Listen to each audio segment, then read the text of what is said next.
I'll begin this afternoon's session with a brief introduction. Welcome to the Canadian Institute of Forestry's National Electronic Lecture Program. My name is Sharon Yang, and I will be hosting today's session.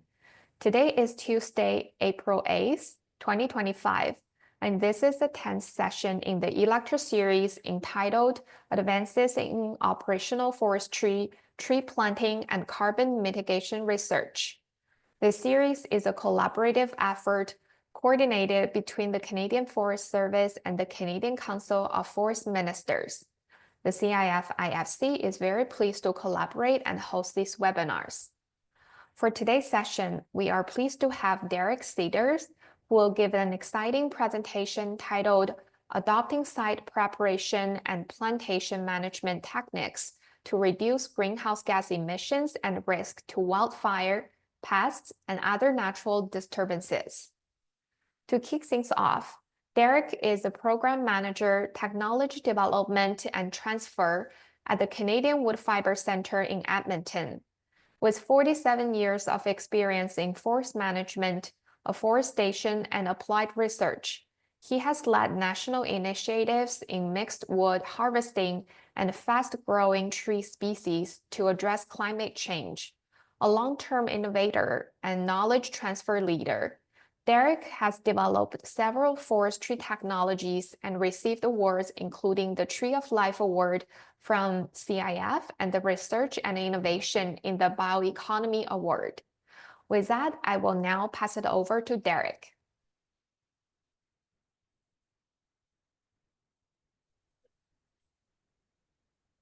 So my subject is adopting site preparation and plantation management techniques to reduce greenhouse gas emissions and risk to wildfire, pests, and other natural disturbance. Again, my name's Derek Sidders. I'm now, actually as of April 1st, Program Coordinator Advisor for the Technology Development and Transfer for the Science Partnership and Knowledge Mobilization Division of the Canadian Forest Service. I've been working with the Canadian Forest Service since 1985. And in conjunction with my colleague shown here, Tim Keddy, who retired in 2024, we've been working on the technical development and a transfer team as it relates to developing forest practices, afforestation practices, etc. We have a combined 87 years of afforestation operations experience and combined 71 years of innovative silviculture afforestation systems practices development.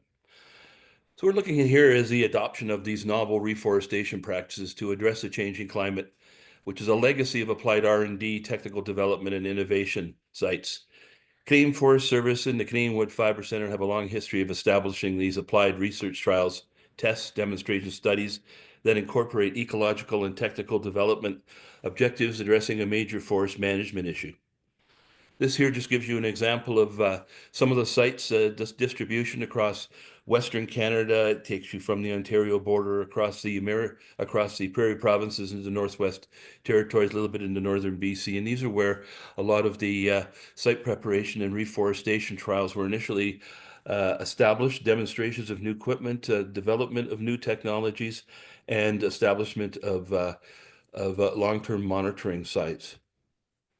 This here is a little bit more of an expansion on that, and it has illustrated some of the expansion into partial harvest systems, etc., but the distribution across Western Canada, Central Canada, and a list over to the right that basically isolates and identifies a lot of these studies. But again, not to belay that, it's quite a large number, but the intent is to protect these and create compendium that make them available to other users. This here just has a little bit of context. We're looking at the graph that shows the amount of trees planted and the area planted since 1990 to 2022. That's the bars that go from left to right. And this is in all of Canada. The blue bars are the amount of area planted, and the bar at the top, or sorry, the line at the top, the black one, shows the number of trees planted. At the bottom, that's the amount of site preparation or mechanical site preparation that supports this planting, which is usually about 25% of the total area planted in Canada. And you can see at the top, we're looking at an average the last 5 years, just over 600 million trees planted, 480 million or 480,000 hectares planted on an average basis. That data, by the way, comes from the National Forest Database, which is managed by the Canadian Forest Service, Natural Resources Canada, and the Canadian Council of Forest Ministers. So we're looking at the adoption of these novel reforestation practices addressing changing climate. And of course, we're looking at the legacy. So what are these reforestation practices, legacy sites? Well, they're developed applied practices that are issue-driven with a realistic short and long-term objective, operational adoption potential. They're partner and stakeholder driven and protected by these stakeholders who basically partner, designate land, protect land, and assist with the monitoring, tracking, and delivery. Controlled infrastructure to track response and present evidence and attract additional research. So these are controlled sites that have permanent sample plots, have replicated biological monitoring plots, as well as fairly substantial plots that look at monitoring the operational application. So they're not just short-term looking at growth response, they're also looking at long-term forest implications, and their long-term technology development and transfer venues. Just a quick poster here, the innovative forest practices to adapt to a changing climate. This basically involves the development of innovative practices to manage forest stands impacted or susceptible to the hazards of a changing climate. The objectives of the innovative focus in the management systems are to transform the stands into fully stocked productive forests, healthy ecosystems, because the best way to protect forests from natural disturbances, a vigorous, healthy forest with some diversity, consistency in growth, some control to pest and pathogen, and also looking at multiple values. Site preparation strategy and a regen strategy will be presented here. The site prep strategy, when we looked at this innovation from 1985 and on, was to look at innovative treatments that create enhanced natural regeneration seed beds. They minimize the production of high wildfire risk species like grass and annuals that act as kindling or wicks, enhance root and early seedling growth response to water retention of deciduous species, minimize aggressive competing vegetation, protect established advanced regeneration, enhance survival and establishment consistency, which is a key obviously to a greenhouse gas offset. We sequester carbon through the growth of the trees in the forest. Faster we grow them, the more we consume. Reduce vegetation management costs. So just in a little bit of a background and for consideration to the preparation of a changing climate, we look at site preparation and mechanical site preparation to manipulate width and the pattern of a mechanical treatment to minimize continuous dead or dying biomass with characteristics that promote wildfire ignition and spread. Two, we look at the design of site prep to maintain deciduous tree species occupancy, but minimize total crown cover where coniferous species are the crop tree of choice. We avoid creating spring and late summer wick environments that carry fire and expand the effective region and the timeline associated with the event. In partial harvest silviculture systems, we try to avoid wind tunnels, flooding, or increase moisture in machine corridors. We increase the growth of the crop trees, reducing greenhouse gas emissions. And we consider the albedo effect of the ground disturbance associated with the site preparation, which allows slow spring runoff, snow melt, etc. And again, the albedo is the reflectance of light into the atmosphere. Snow obviously reflects light. Dark, think like bark soil, conifer trees, they absorb, and that contributes to soil and climate heating. Some of our major competitors that we see, and again, I'll emphasize that a lot of this work is done in the boreal and taiga plains and boreal shield, but a lot of it is very productive forest land, and it's in the boreal plains. Balsam poplar is a competitive species that, from a softwood perspective, we do a lot of fixedwood management in Canada, and there are other softwood species or hardwood species that contribute to the forest type, as well as the competitive mixes. Aspen is another competitor for a lot of our white spruce softwood mixes. Calamagrostis and grasses like Calamagrostis in conjunction with some of these hardwood species are really significant competitors that we look at as not only risks to wildfire, but also to the ability for us to be able to successfully establish plantations. So the result of looking at these different impediments, we developed innovative site prep techniques. We modified existing implements. We developed new technologies themselves and even patented a few. We also looked at preparing sites for the regen systems and establishing long-term monitoring plots for doing such. So here I'm just going to mention and show some examples of this mechanical site prep tools. This one here is a shear blading you'll see on to the left. It looks pretty archaic, but it is a tool that's of value when you're removing heavy litter and working and operating in frost conditions. You can also use a shearing cutting blade that gives you the ability to manipulate the depth in which you go into the organics. There's a deep subsoiler that can be used also to manipulate, aerate the soil, give you an elevated environment, aerate it, and allow some drainage, and can be used heavily in the winter months, which is a significant benefit to its operation. The most common and introduced in the early 80s, at least the power disc trenchers. You can see a Delta power disc trencher up on the left, the Denarin power disc trencher to the right, and you can see a tanker on the back of that. It's actually got a Forcan 500 liquid herbicide applicator, which has nozzles that go down to the discs and apply a band of herbicide on the microsite. And you see the microsite, which is a continuous or intermittent trench, which is illustrated in the bottom of the screen. And here on the top left is the Denarin disc trencher. Again, you can get an idea of the profile that it creates when it does its disking. It cuts the soil from the inside and pushes it to the outside, creating an elevated environment. To the right is the A2 Forester. It's a high-speed horizontal bed mixer. Uses 500 horsepower to create, in this case, two beds that are about 30 centimeters in depth, mixing the litter, organic layer, and mineral soil, depending on how deep the organic is. There's a Grizz Twin, which is another mixing tool, which I'll mention a little bit more in a bit, which creates sort of like a potato bed. It's got a double head in this case, which is a adoption from a disc trencher. The heads themselves are placed on a disc trencher mainframe, and a hydraulic system powers the heads, which require 75 horsepower each, and run a reverse against the direction of travel. And to the right, there's an excavator-mounted mixer, which is a VH mulcher.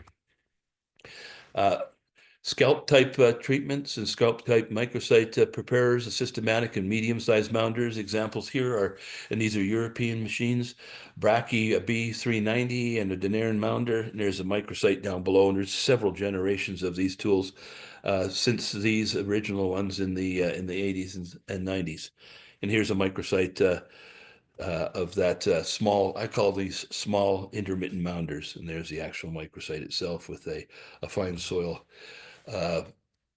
type. Systematic and selective large mounders. The BC mounder, it was invented in British Columbia and used in the very productive sites, mainly up in the northern portion of the province. And it's a systematic mounder that can be adjusted to give you different depths and different distances apart. The large mound microsite you can see in the left and bottom picture there. Excavator mounders, quite common. You can see that in the top right, and a microsite with a tree seedling planted in it to the bottom right. And it's a little bit larger mound. It could be larger than this for these excavator or large mounders. The Canfor mounder was built by Canadian Forest Products, Tim Vinci in Alberta. It's a boreal mounder, and it creates a mound very similar to the BC mounder, and there's an example of microsites at the bottom. High-speed mixing. This is an area that we've done a lot of work, and we found that if you take a look at your garden, what's the best and most advantageous microsite? It's a high-speed mix or a powered mixed rotor-tilled type environment where it's either horizontal or elevated or manipulated to give you the best advantage, but it allows moisture retention and aeration, soil heating, as well as competition control. And here an example of a couple of units in with different prime movers. The A2 Forester has a bulldozer in front of it and is self-powered at 500 horsepower. The Mary Crusher to the right in the top is on a skid steer, and it's hydraulically powered, about 75 horsepower skid steer with hydraulics that give you a rotation of about 350 RPM. on a mixing head that penetrates about 20 centimeters. You could use those on a tractor, a Mary Crusher, and that's where we basically adopted it. And we adopted the skid steer as well as the Mary Crusher on the excavator, which you see in the bottom right, through our program to work either in open cutovers or in selective partial harvest where you require a reach. Here's just a close-up on a bladed strip in the winter of a tractor-mounted Mary Crusher. Believe it or not, it's going 20 centimeters down. The frozen ground with the ice in it is perfect for a high-speed mixing tool. Aerial shot of some of these mixing tools that can be used selectively, like the excavator. They can be in individual short patches, long patches, like with the Mary Crusher and understory on a skid steer. And it could be used again in a variety of different patterns. And again, it mixes the soil, creating a beautiful growing environment, although you are limited based on the amount of ground litter as well as organics, because it mixes what's on the ground. It doesn't move it away, although there's a limited ability for the machine to do that. So here's a Grizz. This is a horizontal bed mixer, or sorry, an elevated bed mixer, which we did invent the Canadian Forest Service in the late 1980s. And it's evolved in the early 1990s to date, where it's being used both as a dual head and a single head on an excavator. And it's hydraulically powered, creates an elevated mixed environment, allows competition control, soil heating, and it also gives you a pattern, a continuous pattern or an intermittent pattern as required. Here's some pictures of it. We call it the Grizz Twin on the left, the Grizz Rex on an excavator, and there's the final microsite that he creates in the bottom. And there it is operating in a winter condition where not the easiest thing to see, but it's got two discs that are rotating against the direction of travel. The excavator is pulling the machine towards itself. The soil is mixing up and falling in between, creating that elevated bed.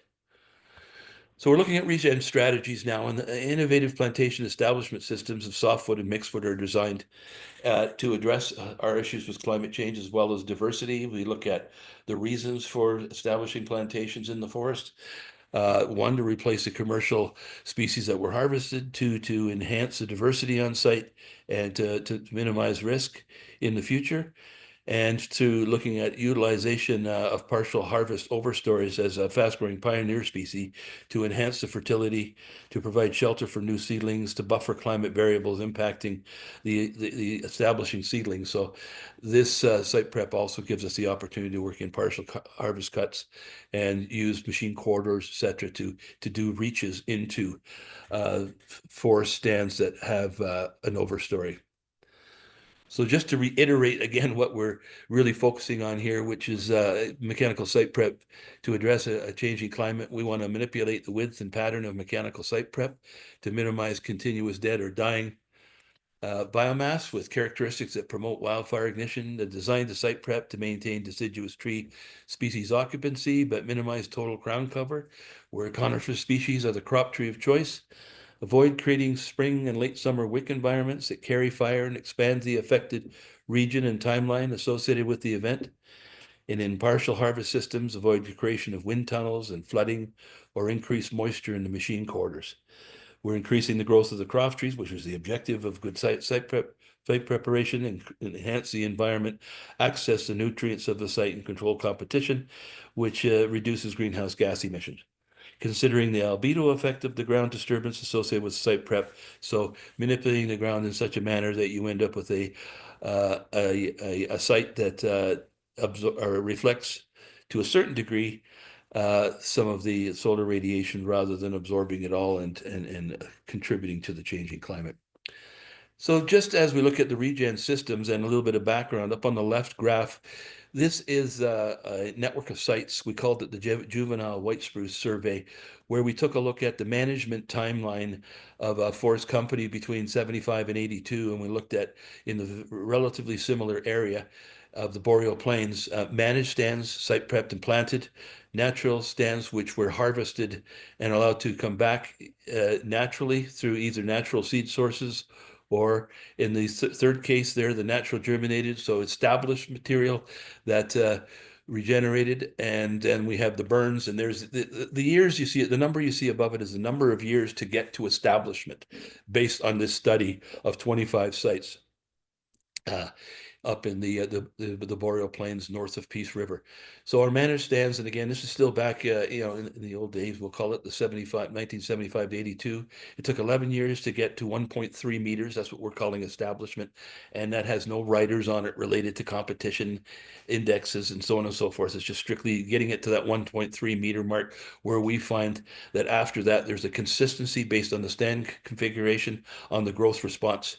So you can see there's a significant advantage to managed stand. And if we go to the bottom graph, that's adding site preparation, innovation, and some vegetation management. So, and I won't get into real detail on this because it's quite convoluted, but a site preparation with a very aggressive tool called the Martini in one of our network of sites that has all similar timelines, similar site types. We had a Martini plow and 7 years to get to 1.3 meters in height. A brachy with a vision application, 9 years. A brachy planted tree with a gyromore and basal bark application, 12 years. And then a manual release. It says 1992. That means that it was, this is 1983, the initial plantation. So it took 8 years, but there was a mechanical release after the fact. So that just shows you again that if we're looking at establishment, we want to get 1.3 meters. We got a continuity then in the growth response of the stems, and we've got an environment established in the overstory or the stand itself that is contributing to that growth response, which then leads us to a trajectory for that site, which we've developed from all of our field trials. And these are managed stands, and the bars going vertical are the measurements or the concrete permanent sample plot measurements of a set stand, and there's a certain treatment here. It was a brachy planting to white spruce, and then a vision application on the ground, and you can see the validation of the trajectory as we moved across the actual measurements, and then we adapt the trajectory based on our growth response and the amalgamation of many of our other trials. This here is some example of some of these trials. This is a grizz it's a twin grizz in the Edson area north of Edson, where it was planted 26 years ago, site prepared and planted 26 years ago. And here you can see, and I got this thing in my way at the top here, so I can't even read my own numbers. But you can see that we've got some good growth response here. And at 26 years post-planting, we have competition control. We do have a mixture of hardwoods and softwoods on site. You can see the crown shots. You get a perspective of the diameter. They're 8 to 11 meters in height and 12 to 14 centimeters in diameter. This is just an example of some of the demonstration trials initially completed that have permanent sample plots monitoring them. Here's a more elaborate one in the White Court area that was established in conjunction with Miller Western. And it looks at mounding, horizontal bed, elevated bed, as well as conventional disc trenching, and then disc trenching and herbicide application combination. And here's the different tools that were applied. The Denarin bottom right has the Denarin powered disc trencher with the 4Cam 500 herbicide sprayer with a band spraying of Velpar L. And that operationally is not being used any longer, but it was tested to see what the potential was under really controlled conditions and monitored with wells and so on and so forth. The brachy was also on the site, a small mounder, as well as disc trenching and the high-speed mixer. And this is a shot 35 years later from above, which again, you can see the pattern, and those are the crop trees that you actually see in the pattern of the different site preparation that is controlled to competition. And of course we collect early growth information, survival. We go nuts in the first 6 to 8 years to get it to past establishment and see where we sit. And in 6 years, the best treatment here was past establishment. The rest were just about getting to the 1.3 meter mark. The control itself was scalp only, and it had the poorest growth response. And then we find that in most of our cases, it had not bad survival, but overall, it did not have the compete anywhere near with the more elaborate microsites, which gave us the enhanced comp control, as well as the other controls associated with selecting quality microsites and accessing nutrients. This is the Eman site in northern Alberta. It's ecosystem management emulating natural disturbance, established in 1999, 2000. It's an ecosystem-based management research study, quite elaborate, well over 1,200 hectares in size. We'll have a nested silviculture plot installed in there in conjunction with the University of Alberta, Vic Liefers and other colleagues, as well as the Deschamps Marabeni and Canfor. And we have nested silviculture plots in several of the treatment areas. This study studies a variety of different various retention levels, both single tree and patch, to look at emulating wildfires or natural disturbance and trying to look at what the implications are if we control those, mimic those, and establish selective types of treatments to advance and sustain fiber supply. So here's a example of the layout of the way this is harvested as well. I'm not sure if you could see, but you may be able to see down in the bottom corner, just over the 5 retained, there is actually a nested plot in here where it's replicated, 4 replications of a treatment on a 50 retained deciduous stand. And this is the actual microsites being prepared. In all cases, there was standing residuals. There was a clear cut as one of the options in this, but and it did have the same treatment. So we had a high-speed horizontal bed mix. We had an excavator mound. We had a scalp, which is a scalp using the mounding tool, but only removing the organic, and then a direct plant. This is a profile of the different microsites as well as 3-year growth response. And you can see the type of, you've got a variety of different competitors. You've got some grass species there. We've broken it up with the prep and with the partial harvest system so that it's not as aggressive, the competitors, as you would see in other situations. Here's an aerial shot to the left of the excavator creating the microsites from a machine corridor into the retention strips, all parallel. And to the right, you have 18-year post-planting white spruce growing in the understory of the aspen. And this is that was on a 50% retention area. This is another 50% retention area, 15-year white spruce response. And there's a 15-year publication, peer-reviewed publication, NRC Research Press, with the lead author, Victor Liefers, myself, Tim Keddy, Kevin Solerick, and Peter Bolinas of the University of Alberta. Partial deciduous canopy coupled with site preparation produce excellent growth response of planted white spruce.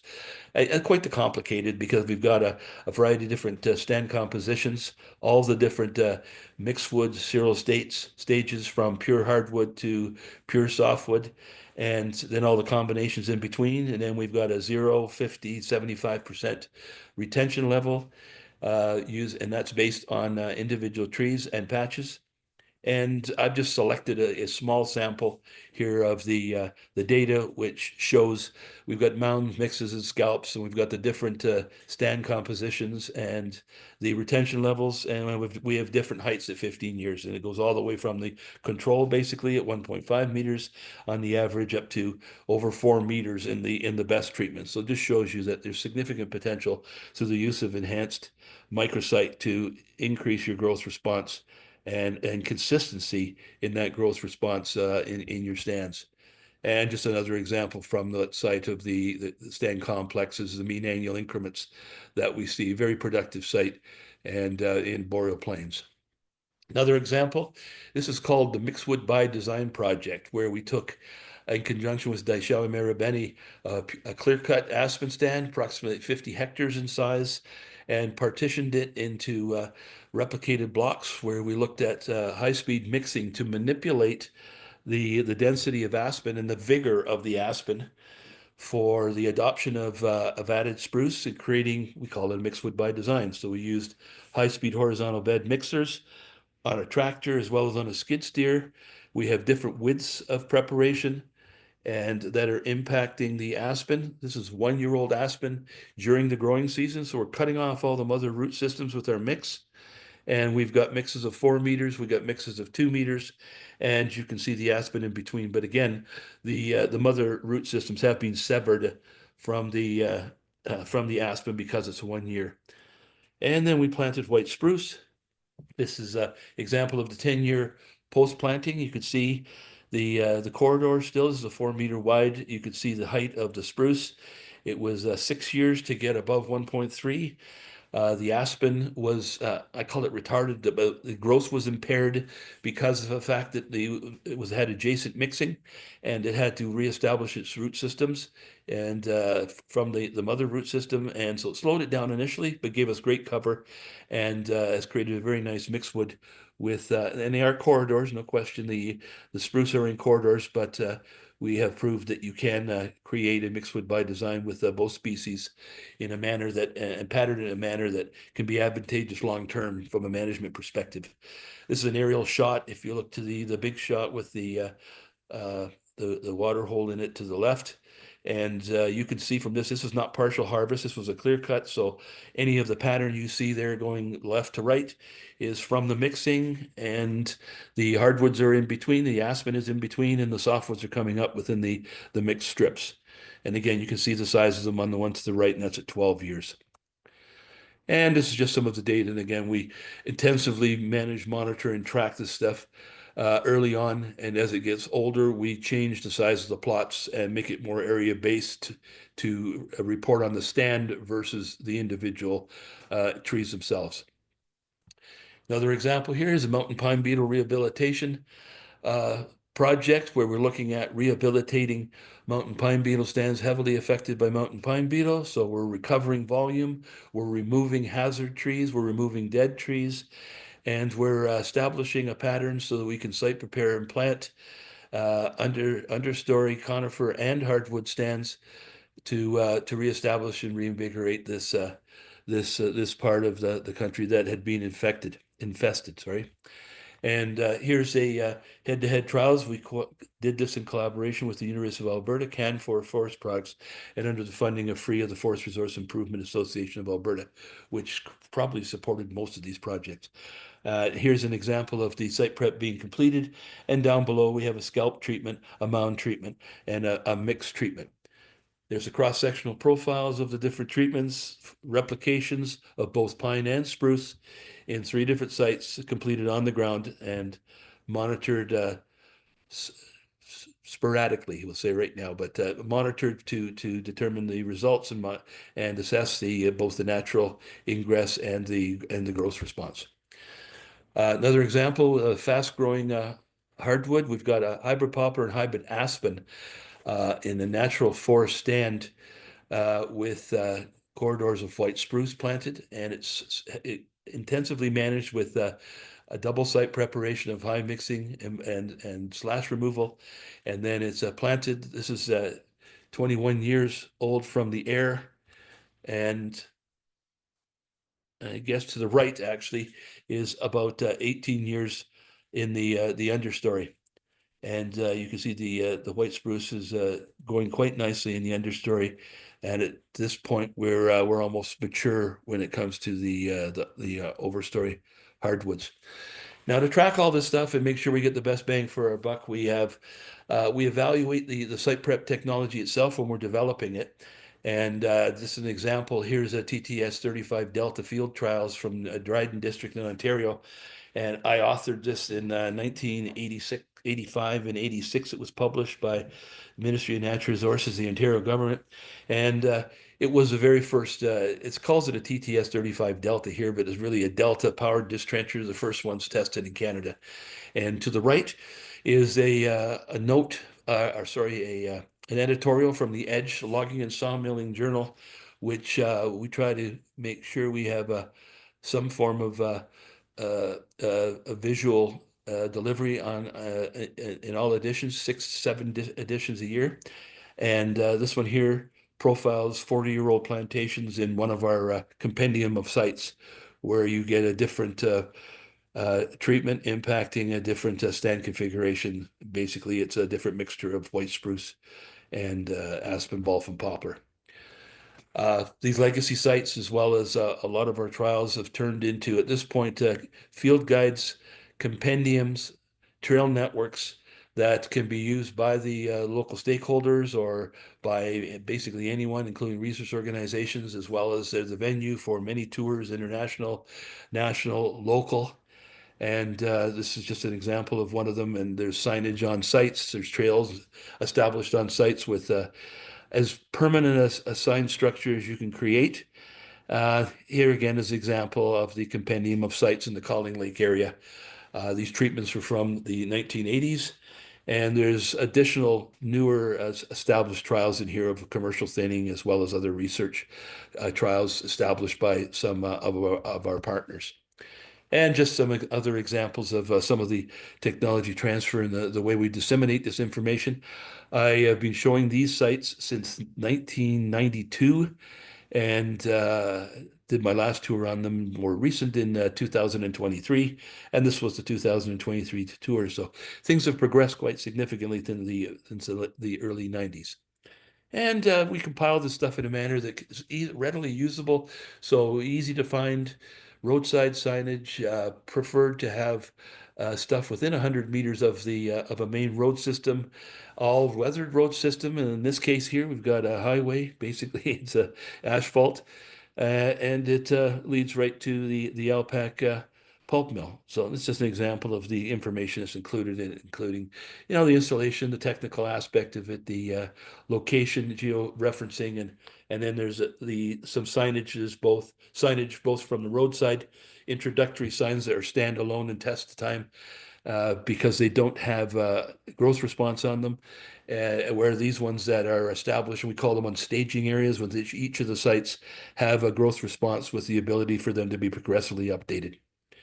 And this just shows you the treatment, some of the data progressively as it established, with an emphasis on the initial treatments. Controlling and understanding the initial treatments and be able to track them over time is a huge asset as we get into looking at adapting to meeting new issues of the day. And just another example. This here is a little interesting. It's 1983 picture of a big A ground applicator. It's got big arms that come out the sides, a spray tanker. It was the initial spray tanker used for the herbicide application on the sites in the mid 80s.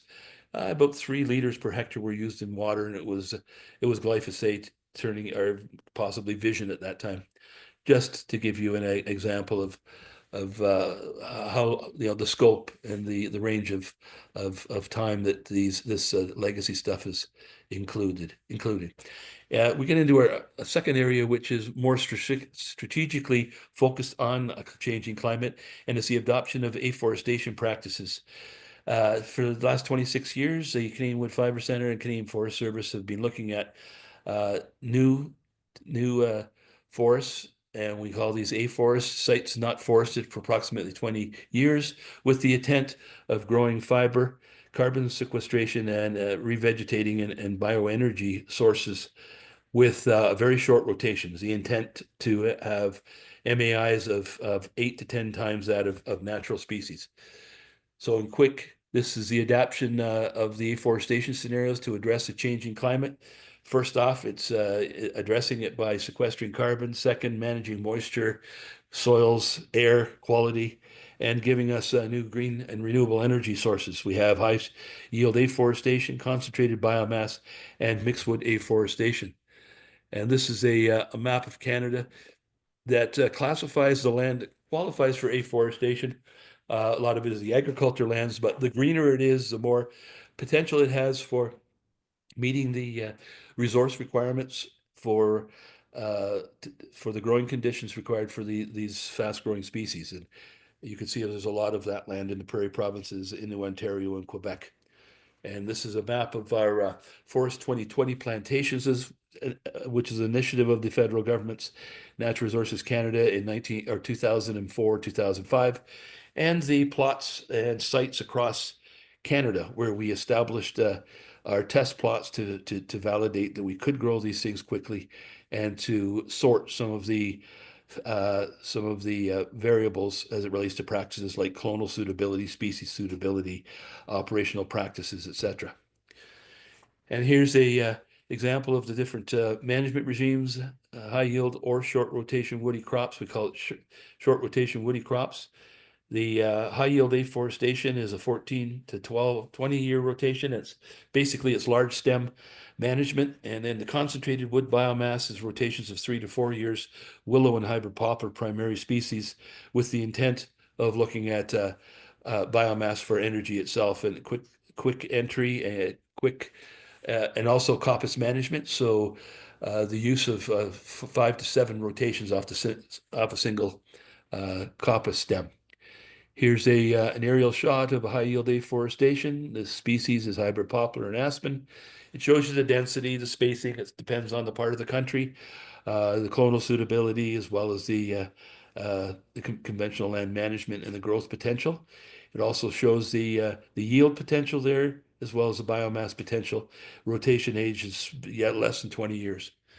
We developed a lot of the growing regimes as well as the protocols associated with greenhouse growing rooted stock or just using cuttings. That's the one benefit here. You could use rooted cuttings or non-rooted cuttings, which are vegetated cuttings. They're just sticks basically of 1-year-old plant material, 15 to 20 centimeters long. Site preparation is very intensive, but it is agricultural land in most cases, or lands that have not been treed and maybe left vacant or have been had other land management use like mining that requires some kind of revegetation. And mechanical planting or manual planting is still done, but it's very systematic and it uses a very orchard style systematic plantation design. And tours, demonstrations, all this type of thing as part of this package includes the development of the site prep, the vegetation management techniques, and a lot of it is quite in line with a lot of agriculture tools and prime movers, but uses the concepts from the forest. Some examples from across Canada of our network of sites, which are basically 100% samples of the installations that were done during our 2004-2005 validation year, and full tree harvesting of the sites complete. I would call it destructive sampling. We'll say first generation has been completed on numerous sites, which give us great information as it relates to total biomass availability and carbon sink. So what these look like after the middle of the first season is like this. It's intensively managed to control competition, maximize volume on the stems themselves, the crop trees. These are hybrid poplar. Middle of the second growing season to the left, and in the middle of the growing season to the right, where they're growing at 1 to 1.5 centimeters a day in July. These trees will really grow fast with access to heat, and their roots expand very quickly to capture moisture. So there's a 2-year-old, 3-year-old, and then a 14-year-old, just to give you an example of how they progress. This is one of our technical development sites that we had across Canada, several in Ontario, in Manitoba and Alberta. This one here is in southern Edmonton, believe it or not. This is all being harvested now, but at 15 years, we had 250 to 290 cubic meters per hectare on these sites, intensively managed, and these were the technical development sites that were the influence on the satellite sites that were established across the rest of Canada.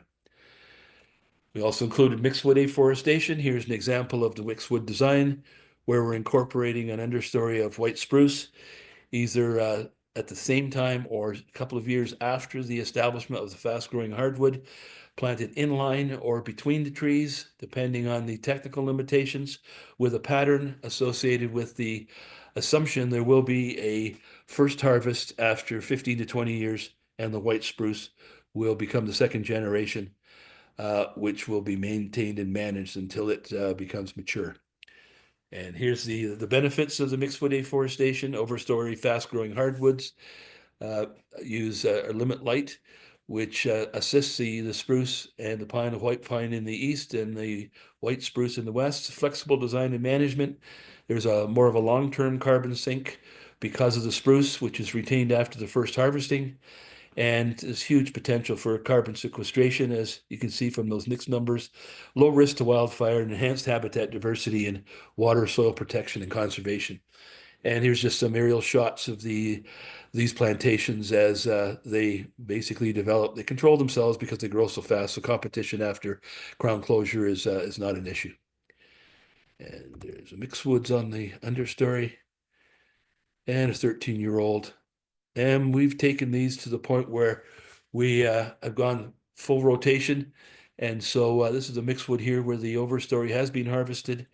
And you see in the to the left on the bottom picture, that's after harvesting, and you can see the spruce retained. There are machine corridors that allow for a feller buncher to go in and to actually reach in between and capture all the overstory. So in this case, it's 100% removed. If they were taller trees, we'd probably leave some wind buffer or protection above. And to the right, you can see the feller buncher working in there. And 2 years after the harvest, that's the white spruce benefiting from the exposure. We've created a lot of volume tables, etc., to track these because consistency is the name of the game. The orchard style gives us the ability through quality survival to be able to estimate volumes fairly easily, but we use permanent sample plots to validate and full tree destructive sampling to look at below ground and above ground validation of biomass as well as carbon, which this demonstrates here. We've also developed techniques, not that we invented them, that's for sure. These are conventional logging techniques, but it's in more of a farming flatland type of scenario, which gives us a lot of better cost effectiveness and flexibility when it comes to partitioning products, different products and product options on site and maximizing utilization. And of course, we monitor below and above ground carbon, and we look at the implications of the sequestration and then what's left behind post harvest also, because there's benefits on site because there's a huge increase in the carbon below ground as well as that above ground. And then there's the whole idea of life cycle analysis to determine what the carbon implications are long term. And there's another example of the data partitioned, so you could see the soil carbon, the litter, the branches, the main stem. And it's an example of some of the habitat enhancements from these sites. Most of them in agriculture lands. There's a new tree cover, so it attracts new species and new habitat. We've got moose and deer that basically end up in these plantations, coyotes, weasels, flying squirrels, you name it. And then there's a feller buncher hanging around there too. And getting to the end here, we've got just an example of Canada's movement towards natural climate solutions. So we've got the 2 billion tree program. Most of you are probably aware of it. It's a $3.2 billion commitment to natural climate solutions by the planting of 2 billion trees across Canada in urban, suburban, rural, and remote areas to reforest naturally disturbed lands by wildfire, pest pathogens, where there is no other commitment and no legal obligation by any other user. And the primary goals of that 2 billion tree program is climate change to capture carbon, biodiversity, restoration of habitat for wildlife, biodiversity and soil forest resistance to climate change, and human well-being, creating new jobs, increasing tree spaces, providing sanctuary for spiritual meaning, regulating temperatures, improving mental health, and reducing risk to wildfire and floods. And here's a bunch of key messages learned from all of this work, and I'm just going to go through it very, very quickly, just so I can take a few questions. And number one, rely on precedents and to guide new actions. Maintain an open mind but a realistic perspective. Use mechanical site prep to increase plantation efficiency, survival, growth, and overall forest stand health. Use mechanical site prep to reduce fire hazard locally, eliminate adjacent vulnerability, and wick spread potential from dry annuals, particularly grass. Use site prep and planting designs to diversify tree mixes. Shift fire fuels from concentrations and corridors. Don't eliminate hardwood, shrub, and tree species, but manipulate the cover. Use mixing type site prep to maximize soil production, competition control, diversity on very productive sites, and adapt practices guided by good ground presence and sense, not only paper and models. A consistent plantation is a quality plantation and maximizes values, opportunities, and sustainability. And reducing age to establishment and maintaining biomass recovery and management strategies from day one is also an advantage. And with that, I thank you for your time and hope you have a few questions. Back to you, Sharon. Thank you, Derek. That was a great presentation, very informative. Before moving on to the Q&A session, there is a post-webinar survey for our participants to fill out, and I'm going to launch it now.